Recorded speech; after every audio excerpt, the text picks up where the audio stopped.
Dito kami ngayon sa sa Spark Hub. Testing ng mga gamit. So ito yung bike nila, Giant. Ano to? Specialized. Tingnan natin kung ano ng mga bike nila. S-Works.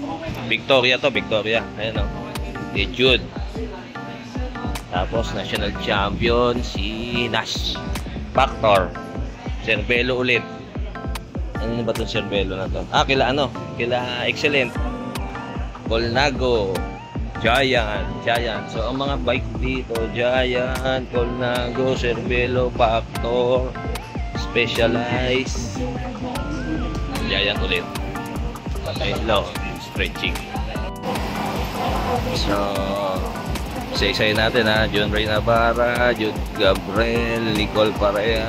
Ito si Boss Miguel, chinecheck niya yung mga mga gamit. Marcelo Felipe, Nash Slim, Joshua Pascual, Habinyar, Ronald Oranza yung nasa pangalawa sa dulo. Tapos si Toto Lizardo. Siyempre yung coach namin no? Monitor lang. Tsaka si Don P. Ayun yung Don P Coach Mac, siyempre, yung huling-huling nag-gold sa ITT 20. Anong taon yun, Mac? 13. Myanmar yun, Mac, no? Yun. So, tuturuan niya itong mga to. Tingnan natin kung sino magmamana nung time trial gold ni Mac.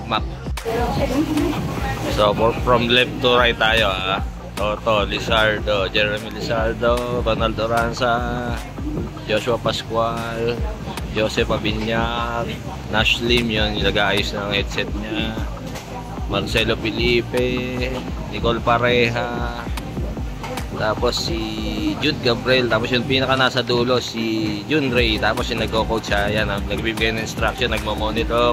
Coach Mac, si Coach Mac yung kahuli-huli ang nag-gold sa ITT 2013. So sa team time trial naman, yung huling-huli 2019 sa Manila, Philippine SEA Games bronze. So hopefully magkaroon ng magandang resulta. So nagkaroon ng mechanical siya. So siyempre maapektuhan yung niya, yung sa result. Magka-calibrate ulit yung dito niya. Nagka-problema yung ni Marcelo. Nagka-problema. Tignan nyo tayo sa mag-iis ng power na nakikita nyo sa bawang isa. Lalo sa iyo apat. Hindi pwede mag-i-easy ang isa sa iyong apat dyan. Lalo sa begin. Kailangan parehas. So monitoring their training si Coach Mac. Yan Coach Mac, yung kahuli-huli ang nag-gold sa ITT ng Pilipinas. 2013 pa yun 2013. Myanmar. So ngayon siya na nag-coach. Coach Mac Galeto. Ayan siya nagpo-monitor So ito yung 9 rider road team natin na papadala sa SEA.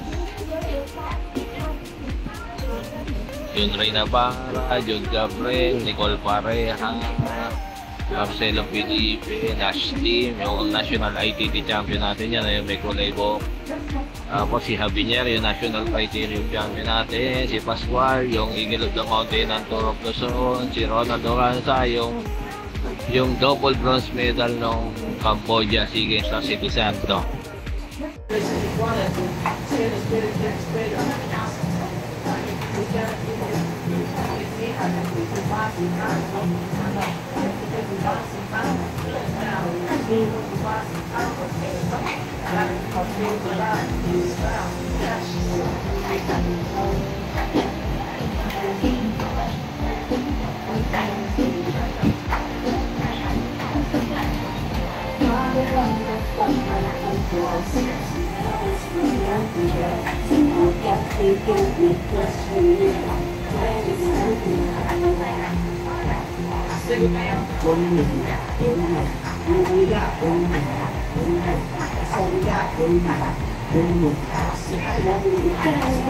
Mac.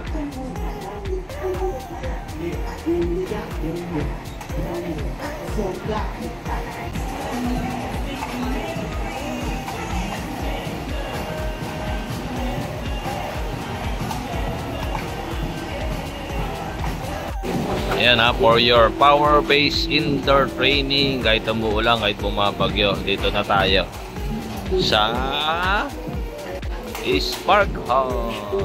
So thank you sa Spark Hub ha. Tagal na sumusuporta sa national team yan.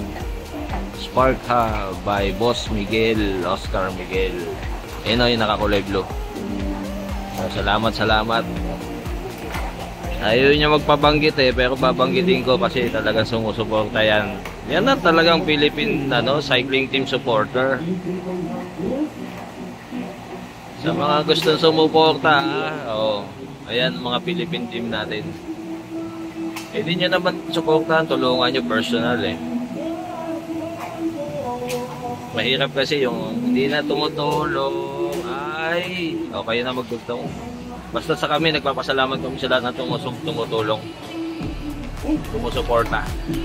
Ito yan ha, from right to left, Jeremy Lizardo, Ronald Oranza, Joshua Pascual, Joseph Abiñar, Naslim, Marcelo Felipe, Nicole Pareja, Jude Gabriel, tsaka si Jun Ray Navarra. Yan ang road team natin ha, pa SEA Games sa Thailand this coming December. Thank you sa mga sumusuporta. Yung mga teams nito sumusuporta yan, ibig sabihin. Jeremy Lizardo, Ronaldo Oranza, Standard, excellent ni Boss Alex Villan. Ito dalawa, si Abiñan at si Pascual. Nash Slim, Team Factor Racing. Felipe, Jude Gabriel, at si Nicole, Victoria Sports. Tapos si Jun Ray, Standard din. So yan yung 9 rider road team natin sa SEA Games. Ibig sabihin yung wala dito, hindi national team yan. Road team to road team. Sa malapit na, last 7 kilometers na lang. Last 7. So sinimulate namin yung ruta, yung 30 kilometer route, yung climb ITT route sa Thailand SEA Games. Dito kami Spark Hub. So far ang leading si Oranza. Tingnan natin Oranza pa rin. Oranza. So konti na lang, finish na si Oranza.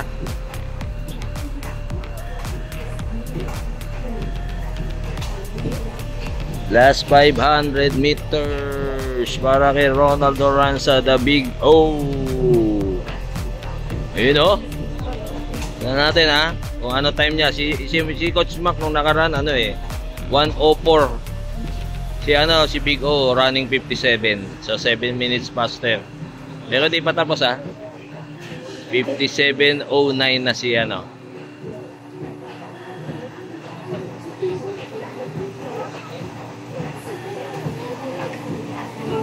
So ang second pumapatak si Naslim.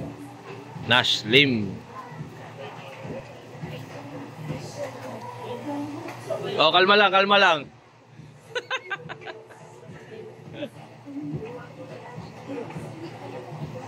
Tingnan natin malapit na 30.91, 31 kilometers na si Ronald. Hindi tayo matatapos na yan.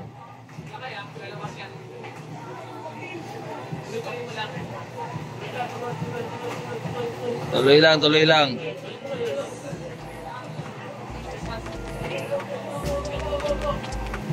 Tingnan natin 58 minutes na, 58 minutes.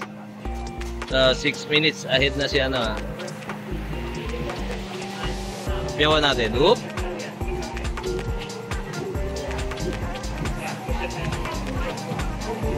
So pumapatak si Oranza ang magpa-first.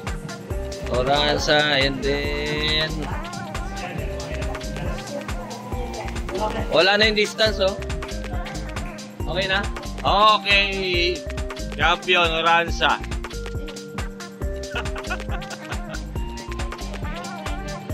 Ano pa rin, mabigat pa rin si Ronald. Matindi pa rin. Running second si Naslim. Yan, congrats Oranza. Wala pa, sabi nila matanda na daw. Wala pa nga siya pa rin ang nag-first Oranza. Wala pa, hindi pa pababa si Oranza. Akyat pa.